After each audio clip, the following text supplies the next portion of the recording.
ప్రదీప్ అనే వ్యక్తి తన ఇంట్లో ఒక్కడే నివసిస్తూ ఉంటాడు. ఒకరోజు రాత్రి సమయంలో ఎవరో తలుపు కొడుతూ ఉంటారు. ఎవరు ఇంత రాత్రి వేళ? బయట నుంచి, నా పేరు వర్ష అండి, దయచేసి ఒకసారి తలుపు తెరవండి, నేను ఎవరో ఏంటో తర్వాత చెప్తాను. ప్రదీప్ సరే అని తలుపు తీస్తాడు. వర్ష లోపలికి వెళ్ళి తలుపులు వేయమని అడుగుతుంది. అతను తలుపులు వేస్తాడు. అసలు ఏం జరిగిందండి? మీరెందుకు అంత కంగారు పడుతున్నారు? ఎవరో దుండగులు నా వెంట పడుతున్నారు, అందుకే భయంతో ఇక్కడికి వచ్చాను. వాళ్ళు వెళ్ళిపోయిన తర్వాత నేను వెళ్ళిపోతానండి. సరే అయితే అని అంటాడు. చాలా సమయం గడిచిపోతుంది. ప్రదీప్ చిన్నగా నిద్రలోకి జారుకుంటాడు. మరుసటి రోజు ఉదయం అతని ఇల్లు చాలా శుభ్రంగా ఉంటుంది. అది చూసి అతను చాలా ఆశ్చర్యపోతాడు. ఇది నా ఇల్లేనా?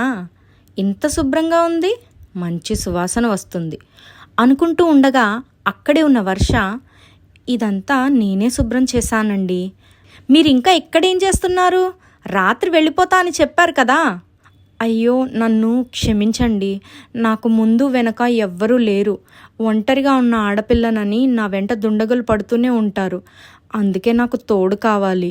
అంటే మీరిక్కడే ఉండిపోతారా? కుదరదు, మర్యాదగా వెళ్ళిపోండి.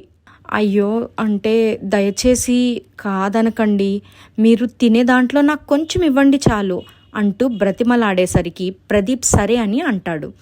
ఇక ప్రదీప్ ఒక వలను తీసుకుని బయటికి వెళ్తాడు. అతను చేపలు పట్టే ఒక జాలరి.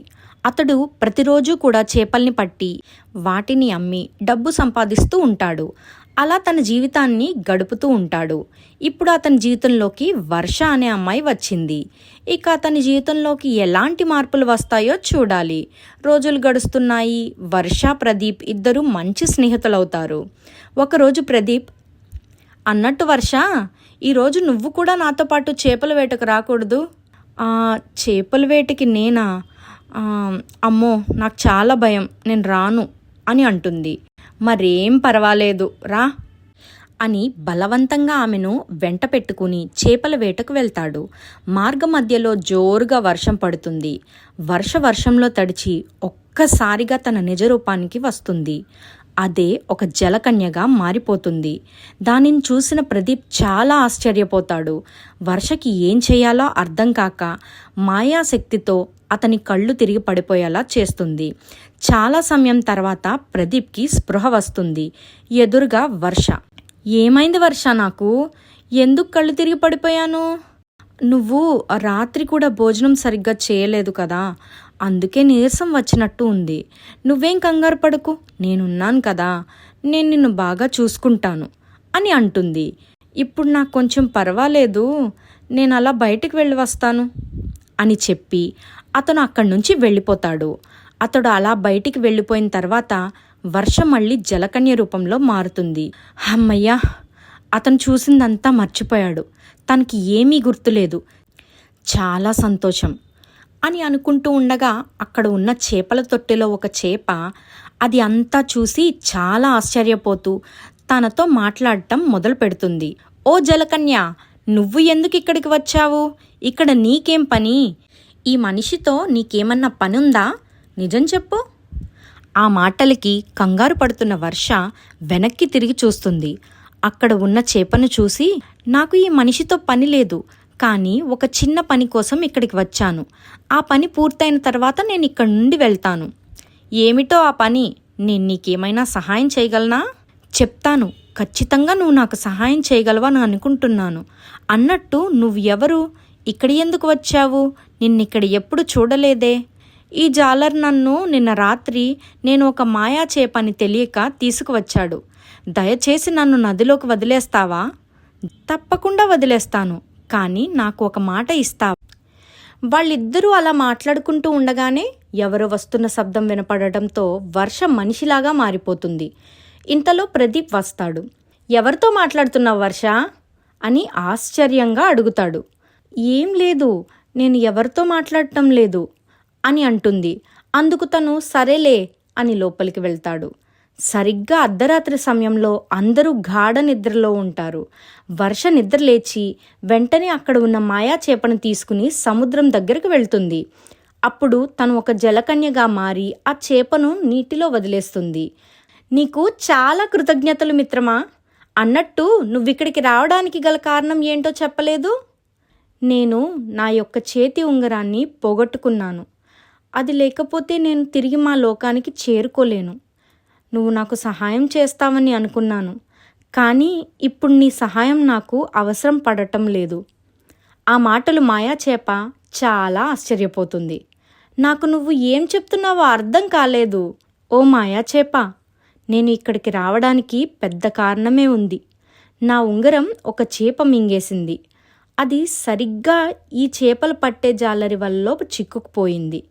అతను దానిని ఎక్కడ అమ్మివేశాడో నాకు అస్సలు తెలియదు. ఇక నేను కూడా మా లోకం మీద ఆశలు వదులుకున్నాను. ఎందుకంటే ఆ మానవుడిలో ఏదో వింత దాగి ఉంది. నేను అతనితోనే ఉండాలని నిర్ణయించుకున్నాను. ఆ మాటలు వినగానే మాయాచేప చాలా సంతోషపడుతుంది. అయితే నేను మీ యొక్క వివాహాన్ని చూడాలని అనుకుంటున్నాను. నన్ను ఇంటికి తీసుకువెళ్ళు. ఆ జాలర్తో ఏదో ఒకటి చెప్పి నన్ను ఇంట్లో పెంచుకునేలాగా చెయ్యి అని అంటుంది. అందుకు జలకన్య కూడా సరే అంటుంది. ఇక తన మామూలు రూపంలోకి వచ్చి ఆ చేపను తీసుకుని ఇంటికి వెళ్తుంది. రోజులు గడుస్తూ ఉన్నాయి. ప్రదీప్, వర్షలు చాలా దగ్గరవుతారు. ఇద్దరు కూడా పెళ్లి చేసుకోవాలని నిర్ణయించుకుంటారు. అలాగే కొన్ని రోజులు గడిచాక పెళ్లి ఏర్పాట్లు అంగరంగ వైభవంగా జరుగుతూ ఉంటాయి. చుట్టుపక్కల వాళ్ళందరూ వస్తారు. సరిగ్గా అతను తాళి కట్టిన వెంటనే పెద్ద వెలుగు ప్రత్యక్షమవుతుంది. ప్రదీప్ వెంటనే ఒక జలపురుషుడిలాగా మారిపోతాడు. చుట్టూ ఉన్న జనాలందరూ కూడా దాన్ని చూసి చాలా ఆశ్చర్యపోతారు. అందరూ మైకంతో కింద పడిపోతారు. మాయాచేప మాత్రం అలా చూస్తూ ఉంటుంది. వర్ష, నువ్వు నన్ను వివాహం చేసుకుని నన్ను శాపం నుంచి విడిపించావు. ఇది ఒక ముని శాపం.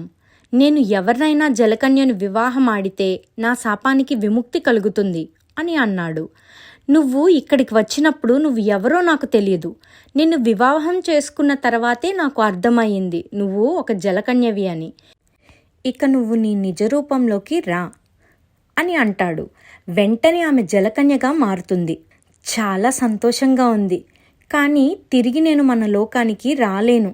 నా ఉంగరం పోయింది, నేను అక్కడికి చేరుకోలేను అని అంటుంది. అప్పుడు తను తన దివ్య దృష్టితో చూసి, నీ ఉంగరం ఎక్కడికి పోలేదు, ఆ మాయాచేప కడుపులోనే ఉంది అని అంటాడు. అది విని మాయాచేప, అవునా, ఇన్ని రోజులు నన్ను దగ్గర ఉంచుకుని నువ్వు చాలా అవస్థలు పడ్డావు, కానీ దీనివల్ల మీ ఇద్దరికీ మంచే జరిగింది అని అంటుంది. ఇక మాయాచేప వెంటనే ఆ ఉంగరాన్ని బయటికి తీసి ఇస్తుంది. ఇది నా కడుపులో ఉన్న సంగతి నాకే తెలియకపోవడం చాలా మంచిదైంది అంటూ నవ్వుకుంటూ వాళ్ళిద్దరికీ ఇస్తుంది. ప్రదీప్, వర్ష ఇద్దరూ కూడా అక్కడి నుంచి సముద్రంలోకి వెళ్ళిపోతారు. మాయాచేప కూడా నవ్వుకుంటూ అక్కడి నుంచి మాయమైపోతుంది. అక్కడ ఉన్న ప్రజలందరూ కూడా స్పృహ నుంచి బయటికి వస్తారు. కానీ వాళ్ళకు అక్కడ ఏం జరిగిందో ఎవ్వరికీ అర్థం కాదు. ఇక అక్కడి నుంచి ఎవరి పనులకు వాళ్ళకి వెళ్ళిపోతారు. సముద్రంలోకి వెళ్ళిన వాళ్ళు ఇద్దరూ చాలా సంతోషంగా వాళ్ళ లోకంలో తమ జీవితాల్ని గడుపుతారు.